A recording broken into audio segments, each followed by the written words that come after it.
7월 26일 오늘 만나 성경 말씀은 예레미야 38장 1절에서 3절입니다. 마따네 아들 스바랴와 바솔의 아들 그달리야와 셀레미야의 아들 유갈과 말기야의 아들 바스홀이 예레미야가 온 백성에게 이렇게 전하는 말씀을 들었다.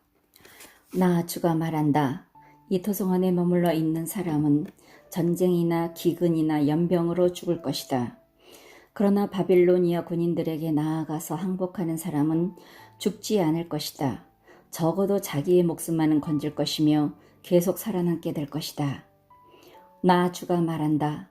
이 도성은 반드시 바빌로니아 왕의 군대에게 넘어간다. 그들이 이 도성을 점령한다. 아멘. 오늘 만나러 만나주시는 하나님을 기대합니다. 위기를 직면할 때 대응하는 방식은 사람마다 다를 텐데요. 사람의 진면목은 위기 상황 앞에서 드러나곤 합니다. 바빌로니아에 의해 세워진 시드기야 왕은 바빌로니아의 침공이라는 위기 가운데 하나님의 도우심을 구합니다. 그러나 자신이 기대한 바와 신탁이 달라 보이자 재확인하며 실행하기를 유보하는데요. 우유부단하게 행동하는 가운데 신탁에 대한 주변 관료들의 반응이 달라 보이자 일관적이지 못한 대응 방식을 엿보입니다. 예언자 예레미야를 통한 여호와의 신탁은 세 가지입니다. 첫째, 도성 안에 머물러 있는 사람은 전쟁이나 기근이나 연병으로 죽을 것이다. 둘째, 바빌로니아 군인들에게 나아가서 항복하는 사람은 죽지 않고 계속 살아남게 될 것이다. 셋째, 이 도성은 반드시 바빌로니아 왕의 군대에 넘어간다. 예레미야를 중심으로 시드기야 왕과 대신들, 환관이 어떻게 대응했는지 그들의 대응 방식을 통해 우리의 모습을 비춰보고자 합니다. 먼저 시드기야 왕은 어떻습니까? 시드기야가 예레미야를 죽이자는 대신들의 말에도 살리자는 환관의 말에도 동의하는 모습을 볼 때 지조가 없는 무능함이 엿보입니다. 이처럼 시드기야가 우왕좌왕한 이유는 무엇일까요? 다음은 대신들인데요. 이들은 하나님과 언약 관계 아래 있는 자요, 이스라엘 회중 가운데 유대인이요, 정치 지도자로서 제사에 참여할 수 있는 자들입니다.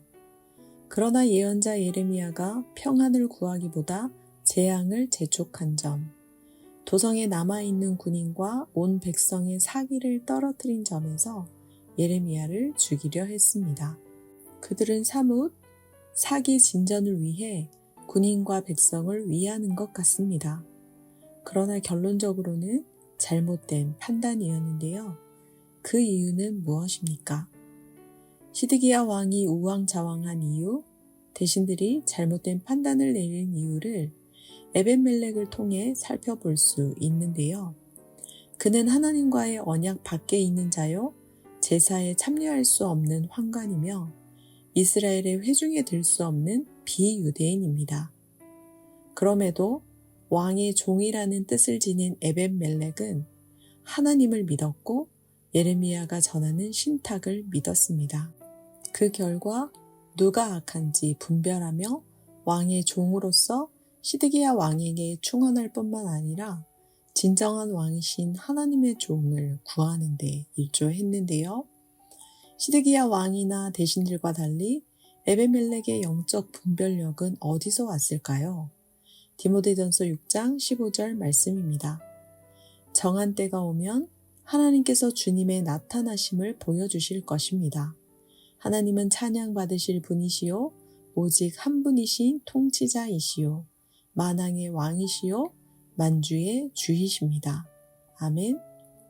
사랑하는 성도 여러분, 하나님께서 정한 때가 올 때 주의 나타나심을 보여주는 분입니다. 왜냐하면 유일한 통치자요 만왕의 왕이시요 만주의 주이기 때문입니다. 그러므로 영적 분별력은 예언자나 그 예언을 듣는 자의 어떠함에 있지 않습니다. 신탁 내용에 달려있지 않습니다.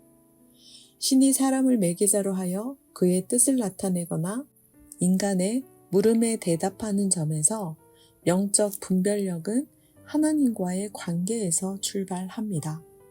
하나님을 유일한 통치자요, 만왕의 왕이시며 만주의 주로 믿을 때 우리는 나의 기대와 상관없이 신탁을 수용할 수 있습니다. 위기 상황 속에서 어느 누가 전하는 어떤 내용의 말씀이든 아멘으로 수용하게 될 것입니다. 위기를 직면할 때마다 주의 나타나심을 보여주시는 하나님 안에서 영적 분별력을 구하는 높은 뜻 사람 되시길 간절히 축원합니다. 기도하겠습니다. 유일한 통치자요, 만왕의 왕, 만주의 주이신 하나님, 하나님 안에서 영적 분별력을 구합니다. 위기를 직면할 때 평안만을 구하거나 귀에 듣기 좋은 소리에만 귀를 기울이지 않게 하옵소서. 어두운 눈과 닫힌 길을 열어주시고 무딘 마음을 열어주셔서 신탁을 신탁으로 듣고 수용할 수 있는 영적 분별력을 더하여 주옵소서. 하나님의 뜻을 성부의 뜻으로 분별하며 자신을 내어주신 예수님의 이름으로 기도합니다. 아멘. 2가지 제목으로 기도하겠습니다. 첫째, 하나님을 믿는다면 하나님의 말씀을 믿게 하옵소서. 그 말씀이 나의 기대와 같든 같지 않든 신탁으로 듣고 수용할 수 있는 분별력을 더하여 주옵소서. 둘째, 교회를 위해 기도합니다. 평안이든 재앙이든 신탁이 신탁으로 수용되고 선포되는 은혜가 있게 하옵소서. 영적으로 민감하게 분별할 수 있도록 우리의 영안을 열어 주옵소서. 기도하신 후에 개인 기도하겠습니다.